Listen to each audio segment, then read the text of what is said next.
Tak ada yang lebih sial dari seorang yang ingin melucu, tapi sama sekali tak lucu. Jangankan orang lain yang tertawa, saya sendiri tak tertawa dengan lelucon saya. Mungkin kalian berpikir menjadi badut adalah pekerjaan paling gampang. Tinggal bertingkah kocak dan orang akan tertawa. Tapi bila kalian menjadi saya, kalian akan mengerti tak mudah membuat orang lain tertawa. Apalagi ketika kamu sedang tidak ingin tertawa. Lagi pula, di zaman ketika orang-orang mudah tersinggung dan marah, membuat lelucon tidaklah semudah yang kalian bayangkan. Bisa-bisa karena lelucon, kalian dipidanakan karena dianggap menghina dan mencemarkan nama baik. Kawan baik saya seorang pelawak ditangkap hanya karena membawakan lelucon yang kemudian dianggap menghina. Ia bercerita tentang seseorang yang memanjat pohon kelapa pada jam 10 pagi. Dan dari atas pohon kelapa, orang itu mengumandangkan azan subuh. Tentu saja membuat gempar seluruh kampung. Orang-orang langsung berbondong-bondong mendatangi orang itu, berteriak-teriak menghujatnya. Bahkan ada yang ingin membunuhnya. Dasar orang aneh, turun kamu! Begitu kata orang-orang berteriak marah kepadanya. Berani-beraninya kamu melakukan penghinaan azan subuh jam 10 pagi.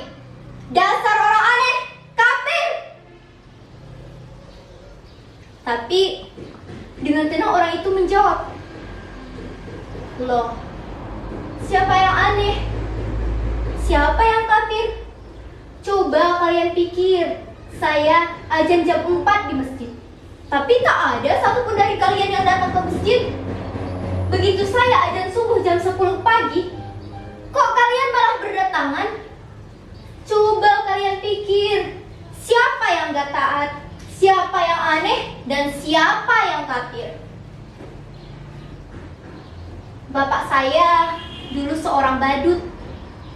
Karena bapak saya badut, saya pun jadi badut. Sekarang kan sedang ngetren, anak meneruskan orang tuanya. Kalau bapaknya presiden, ya anaknya kepingin jadi presiden. Enggak dong. Anaknya nyalon jadi gubernur. Bahkan ada yang nyalon jadi wali kota. Sudah jangan ngomong lantur. Nanti saya malah ditangkap.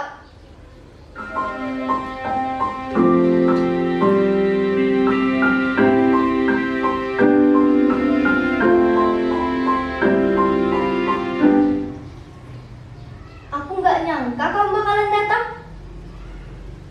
Aku kira kamu sudah lupa sama aku.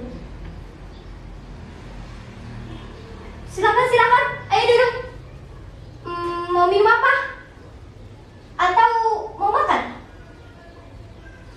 Kamu nggak haus? Nggak lapar? Syukurlah. Kebetulan saya lagi nggak ada apa-apa. Tapi kita bisa pesan GoFood kok. Tapi kamu yang bayar ya. Yang datang pacar saya. Loh, jangan tersenyum ngejek gitu. Baru kayak saya juga manusia, bisa falling in love dan punya pacar. Lihat pacar saya, ganteng kan? Namanya Perel, lengkapnya Perel Karekel.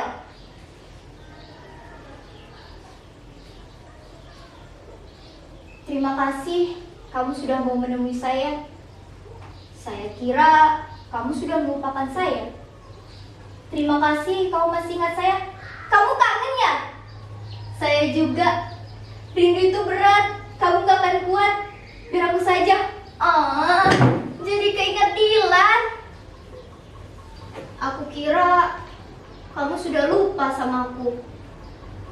Katanya kamu punya pacar baru ya?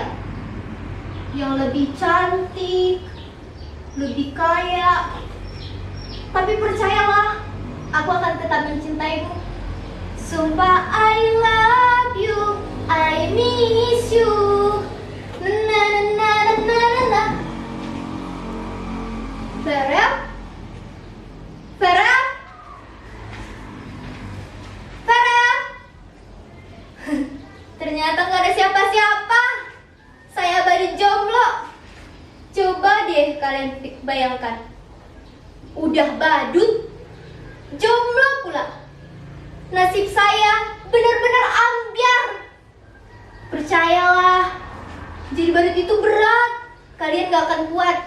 Biar aku saja.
Kenapa kalian menatap saya seperti itu? Apa ada yang aneh dengan saya? Sudah saya katakan, saya ini orang sial. Tapi nasib selalu punya kejutan-kejutan yang tidak pernah saya duga. Suatu hari, saya disuruh untuk mengisi hiburan di acara kampanye partai. Menurut saya, penampilan saya biasa-biasa saja.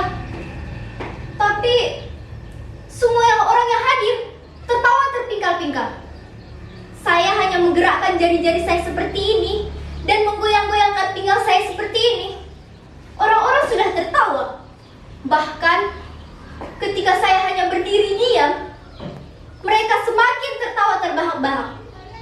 Sungguh, saya tidak pernah seaneh dan setolol saat itu. Kemudian pemimpin partai datang menemui saya, menjabat saya, memuji-muji saya.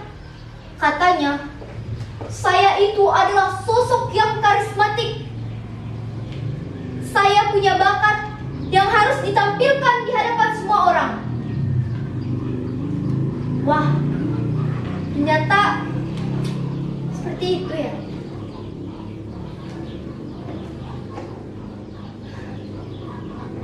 Nasib saya memang sial. Dulu menjadi badut, sekarang pun tetap jadi badut. Mereka menyuruh saya untuk ikut kampanye. Saya heran, soalnya ijazah pun tak punya. Tapi mereka berkata, jangankan ijazah, kebenaran pun bisa dipalsukan. Begitu kata mereka. Alangkah sialnya saya. Saya memenangkan pilkada itu. Mungkin mereka memilih saya karena saya dianggap bisa menghibur mereka. Saya dianggap sebagai seseorang yang bisa membuat mereka bahagia.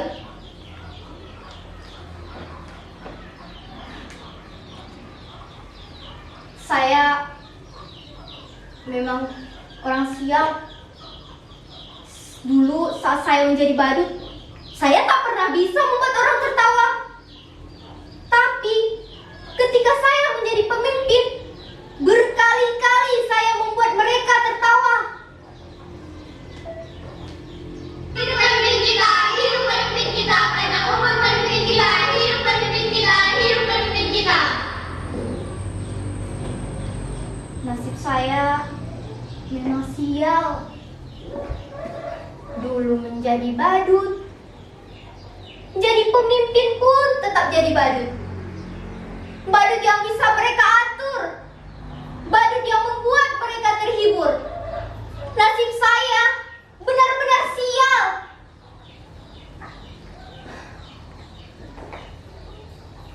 Percayalah, jadi badut itu berat. Kalian gak akan kuat, biar para pemimpin saja